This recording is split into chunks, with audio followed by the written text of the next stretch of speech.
أعوذ بالله من الشيطان الرجيم. بسم الله الرحمن الرحيم.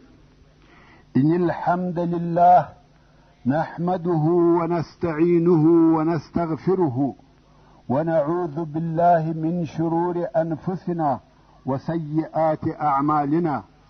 من يهده الله فلا مضل له ومن يضلل فلا هادي له، وأشهد أن لا إله إلا الله وحده لا شريك له، وأشهد أن محمدا عبده ورسوله صلى الله عليه وآله وسلم تسليما كثيرا.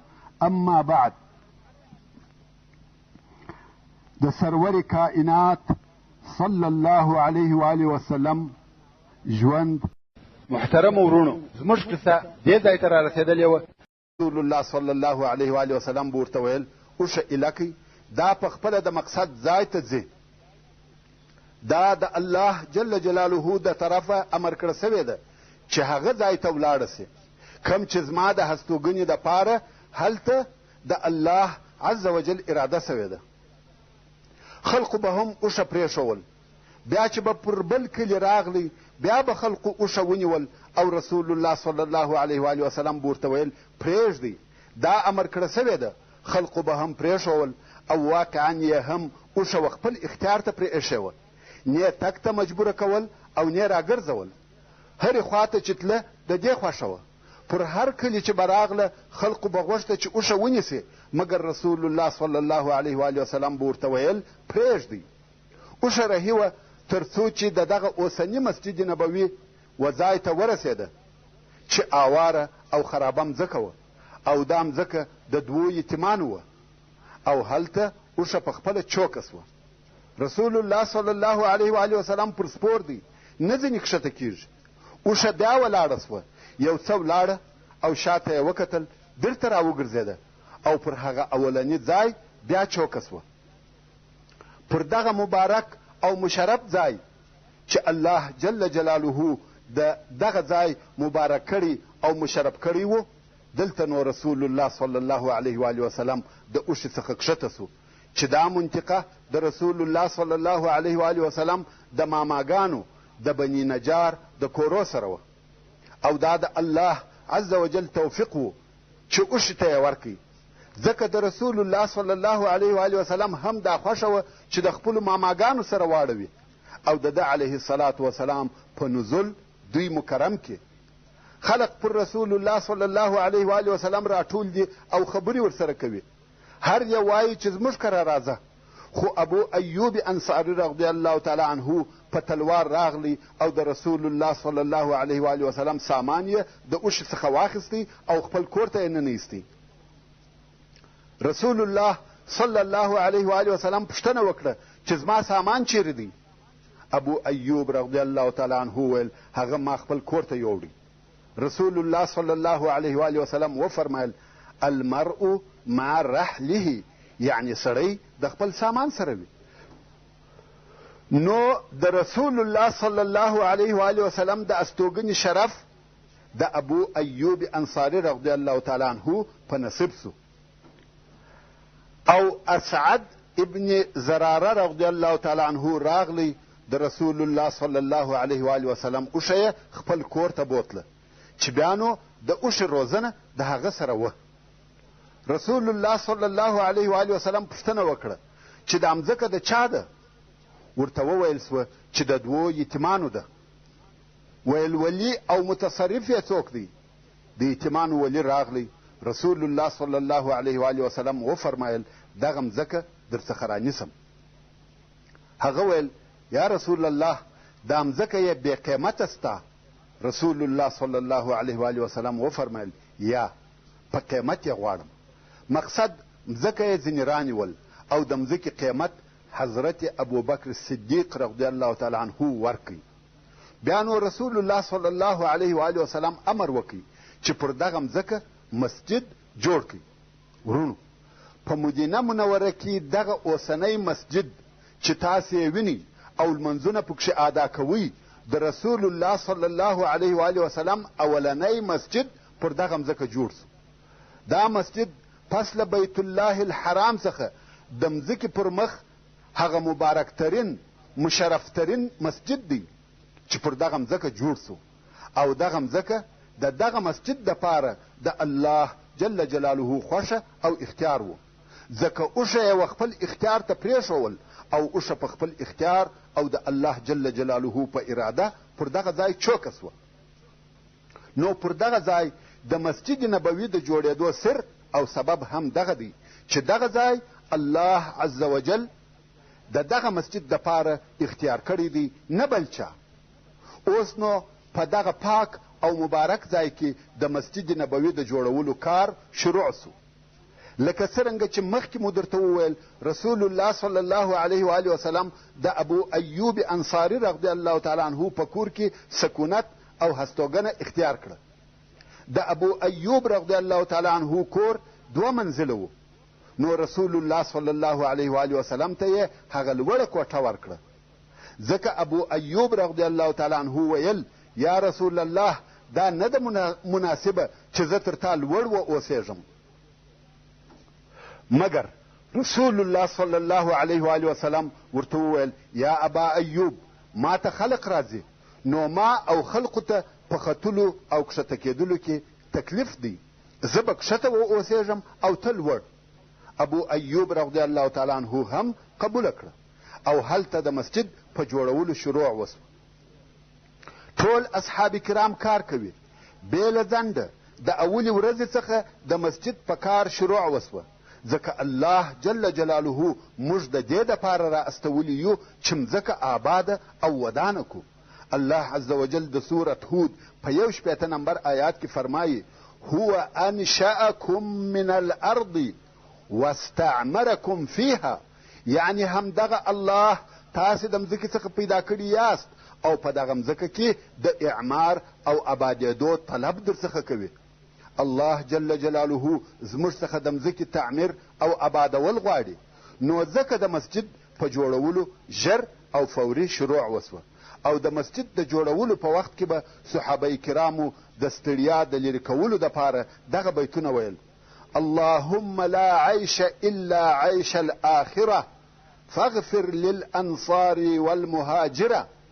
رسول الله صلی الله علیه و آله وسلم چې هم د اصحاب کرامو سره کار کاوه، نو د علیه الصلاة وسلام به هم دغه بیت د دوی سره وایه، مګر خوله به یې خطاوتل، داسې به وایه اللهم لا عيش إلا عيش الآخرة فاغفر للمهاجرين والأنصار. دا ولی؟ ځکه رسول الله صلی الله علیه و آله وسلم شعر نه وایه، او الله جل جلاله د سورة یاسین په 69 نمبر آیات کې فرمایي وما علمناه الشعر وما ينبغي له ان هو الا ذکر وقرآن مبین. یعنی محمد صلی الله علیه و آله وسلم ته موږ شعر نه دی ورښولی او نه دلره شعر ویل شای. نو کم وخت چې به رسول الله صلی الله علیه و آله وسلم غوښته چې شعر ووایي، خطاوتی به خپل شعر نه بلکې د بل چا په شعر کې به هم خطاوتی، سره د دې چې رسول الله صلی الله علیه و آله وسلم تر هر چا فصیح و، مګر شعر یې پر خوله نه ورتلی. حتی هغه شعرونه چې د ده صلی الله علیه و آله وسلم په وخت کې په خلقو کې مشهوره وه او خلقو به ویل د علیه الصلاة وسلام نه ویل، او که بې وغوښته چې ویې وایي پکښې خطا به سو، د شعر د وزنه به واوښت، نثر یا خبره به ځینې جوړه سوه. نو دغه د مسجد په کار کې چې به مسلمانانو شعر وایه، د علیه الصلاة وسلام هم ورسره وایه، مګر ژبه به د شعر د طرفه د دعا و طرف ته ولاړه. ورونو، رسول الله صلی الله علیه و آله وسلم د مسجد په جوړولو کې په خپله هم کار ورسره کاوه، خښتې او خټې ورسره پورته کولې، نو خود صحابه کرامو په کار کولو کې ډېر کوښښ کاوه، ځکه دا عیب و چې رسول الله صلی الله علیه و آله وسلم کار کوي او دوی ناست وي، نو خود په کار کې یې ډېر شدت کاوه. خلقو به یوه خښته وړه او پورته کول، مګر عمار ابن یاسر رضی الله تعالی عنه دوې خښتې وړلې. څونه کار چې خلقو کاوه، عمار رضی الله تعالی عنه هغونه 2 واره کاوه، او رسول الله صلی الله علیه و آله وسلم په دغه ورځ وده ته د خیر دعا وکړه او په عین حال کې یې یوه عجبه پیشګویي هم ورته وکړه. رسول الله صلی الله علیه و آله وسلم وفرمایل افسوس پر عمار چې هغې ډله بې وژني. په دغه ورځ په اول کال کې د هجرت رسول الله صلی الله علیه و آله وسلم هغه خبر او واقعه بیان کړه چې پس له 15 کلو څخه پیښه سوه. د صفین په جنگ کې عمار رضی الله تعالی عنه شهید ووژل سو. اوس نو د ورځې کار وسو او د شپې رسول الله صلی الله علیه و آله وسلم د استراحت دپاره د ابو ایوب الانصاري رضی الله تعالی عنه و کور ته راغلی، ځکه د ده علیه الصلاة وسلام د استوګنې ځای هغه و. ابو ایوب او د ده ښځه چې لوړ اوسېده دوی وایي زموږ سره دا بیره وه که موږ کړپی او دربی جوړ کړو رسول الله صلی الله علیه و آله وسلم په تکلیف کیږي، نو د دغه لوړې خونې په یوه کونج کې په ډېر احتیاط بجیږو، ځکه نه غواړو چې رسول الله صلی الله علیه و آله وسلم ته د ده علیه الصلاة وسلام د احترام، عزت او محبت په سبب تکلیف ورکو. خو په یوه شپه کې و موږ ته یو تکلیف پېښ سو. هغه دا چې موږ د اوبو دپاره یو منګی درلودی او هغه مات سو، اوبه یې ټوله پر مځکه توی سوې. ورونو، تاسې ته معلومه ده چې پخواني کورونه داسې نه وه لکه د نن ورځې کورونه، بلکې د لرګو او خاشو کورونه وه.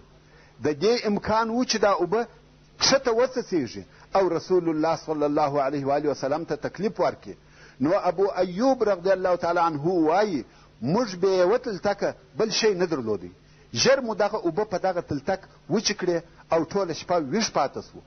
کم وخت چې سهار سو و رسول الله صلی الله علیه و آله وسلم ته مو وویل یا رسول الله دا چې ته کښته یې او موږ لوړ یو دا نه ده صحیح. موږ د شپې نه غواړو چې کړپی جوړ کړو یا حرکت وکړو او د تېرې شپې قصه مو هم ورته وکړه. نو مو ورته وویل چې زموږ غوښتنه دا ده چې ته لوړ ولاړ سې او موږ کښته واوسو. رسول الله صلی الله علیه و آله وسلم هم دا د دوی غوښتنه قبوله کړه او هغه لوړ منزل ته وختی. ابو ایوب رضی الله تعالی عنه وایي موږ به د شپې خواړه تیار کړه او رسول الله صلی الله علیه و آله وسلم ته به مو وروړه. بیا چې به مو هغه پاته خواړه ځینې راوړه نو به ما او ام ایوب د برکت دپاره هغه د ده علیه الصلاة وسلام د لاس وهلو د ځای څخه خواړه خوړل. یوه شپه موږ و رسول الله صلی الله علیه و آله وسلم ته داسې خواړه ور ولېږل چې په هغه کې مو پیاز او اوږه ګډ کړې وه. بیا چې مو د خوړو لوښی ځینې راوړي د ده علیه الصلاة وسلام د لاس وهلو اثر مو نه پکښې ولیدی.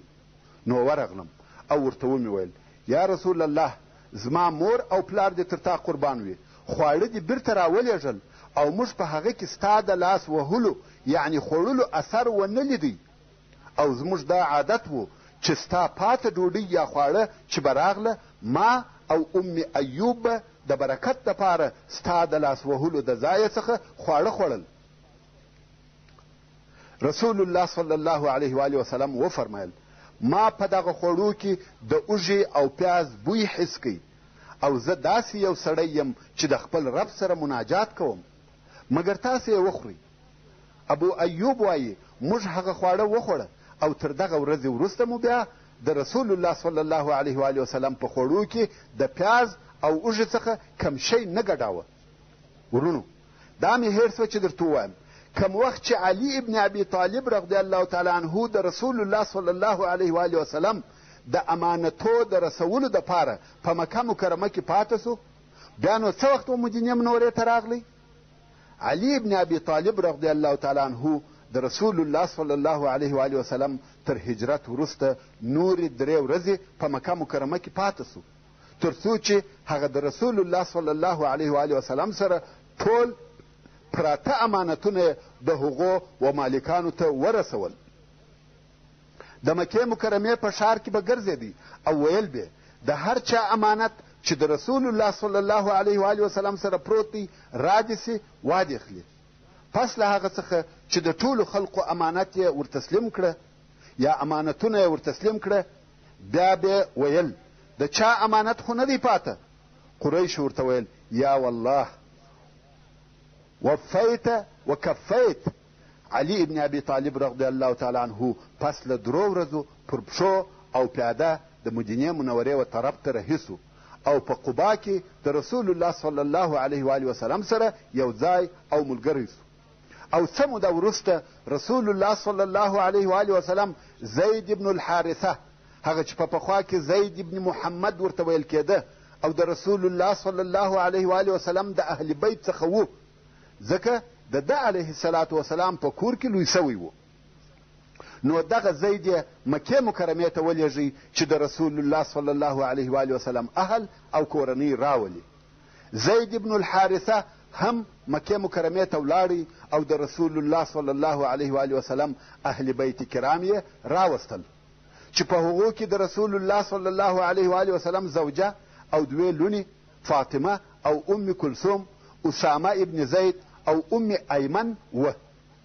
د رسول الله صلی الله علیه و آله وسلم یوه لور زینب رضی الله تعالی عنها چې د ابي العاص زوجه وه په مکه مکرمه کې پاته سوله. هغې ته د راوتلو موقع نه سوه برابره تر څو چې بیا یې پس له بدر د غذا څخه هجرت وکړي. او د رسول الله صلی الله علیه و آله وسلم هغه لور چې رقیه نومېده هغه خو په حبشه کې وه، د حضرت عثمان رضی الله تعالی عنه زوجه وه. همدارنګه د دوی سره عبدالله ابن ابي بکر د حضرت ابوبکر صدیق رضی الله تعالی عنه کورنۍ هم را رهي کړه چې په هغو کې اسماء او عایشه د ابوبکر رضی الله تعالی عنه لونې هم وې. او وروسته به د اسماء رضی الله تعالی عنها قصه درته بیان سي چې د هغې د راتګ سره څه پیښ سوه. ورونو، په هغه وختو کې مدینې منورې یوه تبه درلوده چې هر څوک به اول ورغلی هغه تبې به پراتلې او حتی ډېر کسان یې وژل. نو حضرت عایشه رضی الله تعالی عنها وایي کم وخت چې ابوبکر او بلال رضی الله تعالی عنهما و مدینې منورې ته ولاړه په دغه تبو مبتلا او اخته سوه. او زه چې به د دوی و پوښتنې ته ورغلم دوی به د سختې تبې په وخت کې د پردیسۍ او ناامیدۍ شعرونه ویل. نو وایي زه و رسول الله صلی الله علیه و آله وسلم ته ورغلم او په دغه حال مې خبر کړي. بیا نو رسول الله صلی الله علیه و آله وسلم دعا وکړه، ویل الهي مدینه و موږ ته داسې محبوبه کې لکه زموږ محبت د مکې سره او یا تر هغه هم زیات محبت، او د صحت ځای کې په کاسه او پیمانه کې یې برکت واچوي او دغه تبه یې ځینې نقل کې په جحفه کې یې وګرځوي. ورونو، تر دغه ځایه پورې د رسول الله صلی الله علیه و آله وسلم د ژوند د یوې مرحلې بیان پای ته ورسېدی چې و دې ژوند ته مکي دور ویل کیږي. او دغه د مکې مکرمې د دعوت مودې 14 کاله دوام وکړي. محترم ورونو، دلته د رسول الله صلی الله علیه و آله وسلم د هجرت د واقعاتو د ښه پوهېدلو دپاره و یو څه تبصرې ته ضرورت وینم. اول به د هجرت په مقصد او مفهوم ځان پوه کړو. د هجرت په باره کې موږ هغه وخت یو څه خبرې وکړې چې مسلمانانو د اول وار دپاره حبشې ته هجرت وکړي، او اوس به هم د هجرت په باره کې په مختصر ډول سره دونه ووایم چې الله جل جلاله دین او عقیده تر هر شي مقدس کړي دي. کم وخت چې د دین احکام او عقیده د زوال او خرابۍ سره مخامخ وي یا دین او عقیده تهدیدیږي، بیا نو مځکه او وطن، مال او جاه کم ارزش او قیمت نه لري. نو ځکه الله عز وجل پر مسلمانانو دا فرض کړی ده چې د دین او عقیدې د ساتلو په لار کې دغه ټول شیان قرباني کړي، لکه صحابه کرامو چې مال او دارایی، تجارت او کسب و کار، ملک او کورونه پرېښول، په تش او خالی لاس مدینې منورې ته ولاړه. په کون کې د الله عز وجل د قانون تقاضا دا ده چې معنوي قوت، هغه چې په سالمه عقیده او په حق دین کې پروت دی، هغه قوت د وطن ګټې او مادي قوت ساتلی سي. په هر اندازه سره چې یو امت په اسلامي اخلاقو پورې لاس ونیسي او د صحیح الهي دین متابعت وکړي، په هغه اندازه سره یې مادي قوت چې عبارت د وطن، مال او عزت څخه دی زیاتیږي، بقا او دوام پیدا کوي. او په کومه اندازه سره چې یو ملت د اخلاقو د طرفه فاسد وي، په عقیده کې مضطرب او بې پروا وي، هغه مادي قوت چې دوی نن ورځ د هغه په غرور وطنونه تسخیروي، دغه قوت یې مخ پر زوال او ړنګېدو نږدې کیږي، چې د دغه خبرې د تصدیق لپاره لوی شاهد د تاریخ واقعات دي. هو ته به نن ورځ وینې چې یو بد اخلاقه ملت د عقیدې د طرفه د حق څخه لرې یو ملت د قوت او مادیاتو د طرفه پر خپلو پښو ولاړ وي، نور ملتونه او وطنونه به د ځان تابع ګرځوي، خو په حقیقت او واقعیت کې دغه ملت په ډېره تیزی سره د خرابۍ او بربادۍ پر طرف رهي دی. خو دا چې زه او ته د هغه خرابي او بربادي نه وینو یا یې نسو لیدلی، د هغه سبب د تاریخ د اوږدوالي په مقابل کې د انسان د عمر لږوالی او کوتاهي ده. د دغه ملت د خرابۍ پر طرف تګ او رفتار د تاریخ ویښې سترګې لیدلی سي، نه د غافله او کم عمره انسان بدې سترګې. نو ځکه الله عز وجل د دین او عقیدې په لار کې که ضرورت پیښ سي، په مال او وطن سره قرباني شریعت او قانون ګرځولی دی.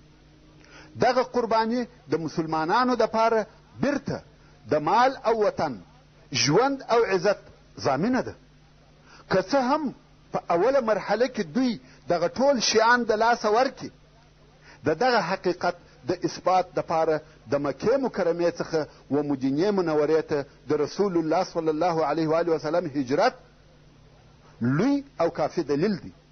په ظاهره او ښکاره سره د وطن پرېښول او ضایع کول و، مالونه او کورونه یې پرېښول، زموږ په اصطلاح په یوه پټو کې د مکې مکرمې څخه ووتل.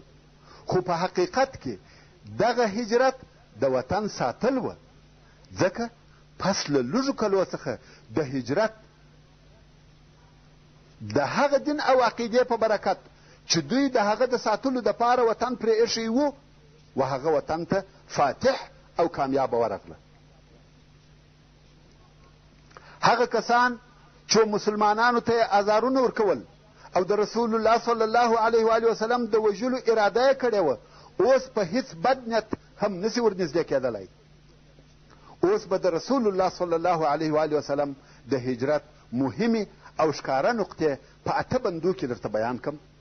اوله نقطه، هغه ښکاره شی چې موږ ته د رسول الله صلی الله علیه و وسلم د هجرت څخه را معلومیږي، هغه دا چې رسول الله صلی الله علیه و وسلم د ټولو اصحاب کرامو د جملې څخه حضرت ابوبکر صدیق رضی الله تعالی عنه اختیار کړي چې په دې سفر کې د رسول الله صلی الله علیه و وسلم ملګری وي.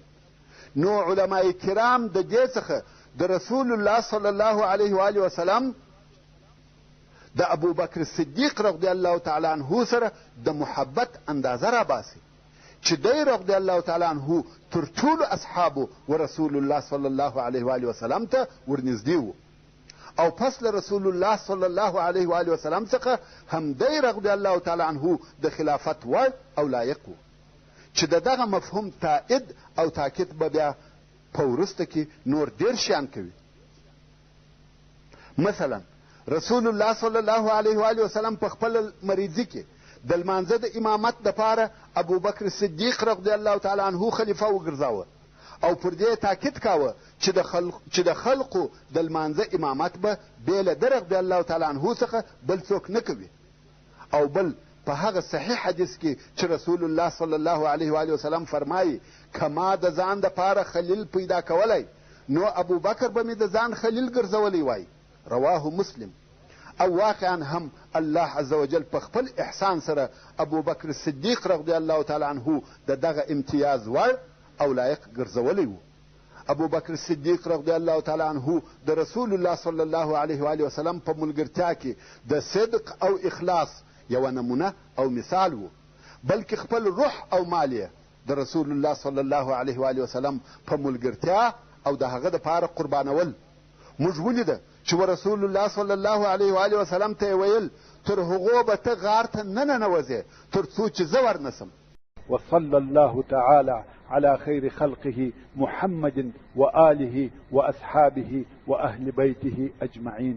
والسلام عليكم ورحمة الله وبركاته.